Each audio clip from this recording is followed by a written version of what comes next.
We have the issue of mubtilat as-salah. Here, this is the issue and the last part of the fourth condition was nawaqid al-wudu, the nullifiers of wudu. Also, we have the same issue with salah, but they're not called nawaqid in the terminology of the people of knowledge. They call them mubtilat. It's the plural of mubtil. It has the same meaning. It has the same meaning. But this is just the terminology that they use. So mubtilat is salah, those things that invalidate the prayer. From them is performing a naqid. A naqid from nawaqid al-wudu. So for example, if a person, he's in prayer and something came out of as-sabilain, al-kharij min as-sabilain, what's the ruling for his prayer? Something came out, even if it's something light. For example, some bowl came out, a drop of urine. Or a drop of urine came out. What's the ruling for his salah? His salah is invalidated at that moment. At that moment that he realized that.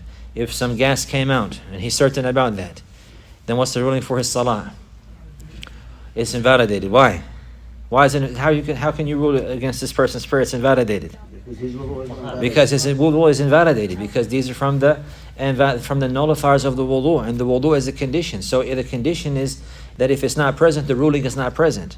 We've seen likewise in our review that the condition, it has to be present before beginning the prayer and continue until the end of the prayer. So even if a person, he brought it in the beginning of the prayer, but sometime throughout the prayer, before he finishes, he lost that condition, or that condition was nullified, now along with that the prayer is nullified. لأن الشرط ما يلزم من عدمه العدم ولا يلزم من وجوده وجود ولا عدم لذاته. This is important to understand these definitions, because based upon these issues here, it's clear to see how the ruling is derived. It's clear to see how the ruling is derived, and then based upon that, to benefit from this knowledge in real life experience.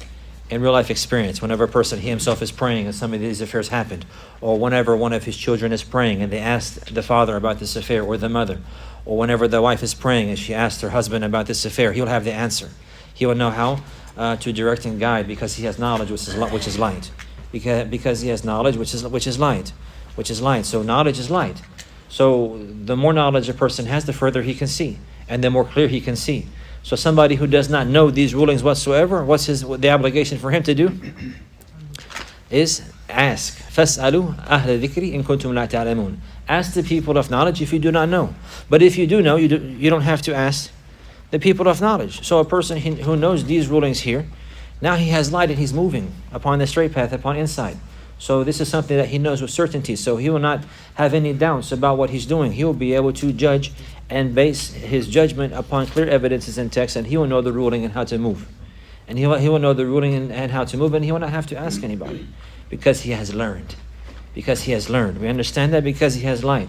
So this is something that's very important. So a person who realizes these affairs and he learns in this manner, and he fears Allah, and he bases his judgment upon the light that he has, and he doesn't go beyond that, then he will be given much good in this life and the hereafter. The problem is whenever a person, he gets a big head, and then now he learns a few rulings, and now he tries to go beyond that which he has learned and speak about affairs that he's not certain or he has no knowledge of. This is the problem.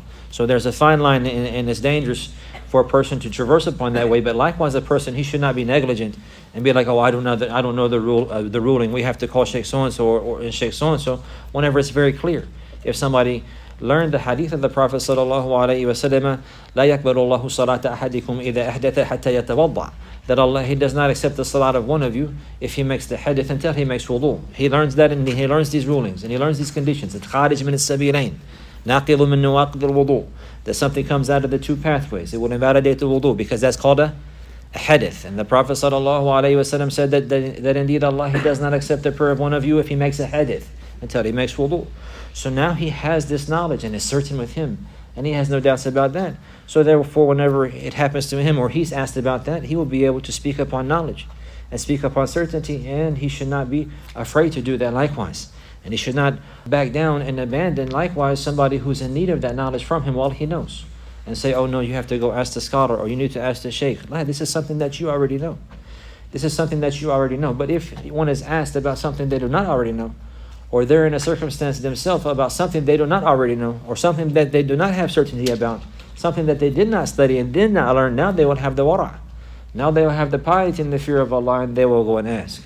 And they will go and ask. So the person who continues upon this path, little by little, gathering time after time, issue after issue, and principle after principle, and foundation after foundation, pretty soon he'll have a great light in his heart. And the one who has a great light in his heart, he'll be able to see much further, and likewise much clearer, and in turn likewise be a greater benefit for himself and for his family and the society and the Muslims. And likewise his chest will be greater, his heart will be greater. Many times people, they become tight and become upset or agitated, or they find themselves in problems and the likes like this, because they do not have knowledge, and they may think that this is wrong and that is wrong, or he says something that's not right and this is not right, or how is he doing that, or why is he doing that, because they only know one aspect of something, and they have learned in a manner where it's still on a black and white scale for them. But in reality, there's vast knowledge. Or they will learn, for example, the statement of one scholar, and they'll think that the whole deen of Islam is based upon that one statement, and the likes like this, and that's not the reality. Especially with these affairs, as we have seen, the al-masail al-fiqhiyya al-amaliyya, with regards to the actions and likes like this. So whenever a person, he starts to learn and he sees more, then he will be able to have a bigger heart, and he's able to deal with these affairs and accept them and realize why they're happening, even if they're not correct, or even if there's a better position. Now he will know why certain things are happening, or certain people are doing certain things, either because they're blind following this madhab or that madhab, or he's following this hadith and there's a hadith that's stronger, or actually Sheikh so-and-so has declared that hadith to be unauthentic, and this is why he's basing his ruling on that. So he will have knowledge and he will know. He will have not knowledge and he will know. But the one who does not have knowledge, many times he will, because of his ignorance and hastiness likewise, and also because of not fearing Allah Azza wa Jal, he will declare everybody who disagrees with him to be an innovator. Whoever doesn't pray like him, he's an innovator. Whoever doesn't put his feet like him, he's an innovator. Whoever doesn't raise his hand like him, he's an innovator, or he's misguided, or he's a hizbi. And the likes like this, and people are very quick to make these judgments, and this is because they have little light in reality. They have little light. So no doubt they're innovators, and no doubt they're hizbis, and no doubt they're people of misguidance, but not everyone who disagreed with you on a particular issue in fiqh is from them. So this is something that's very, very important. The light will open your heart, and you'll be able to see these affairs. You'll be able to understand these affairs. So this is the point now. So a person, he learns these rulings, he's upon light, he's upon goodness.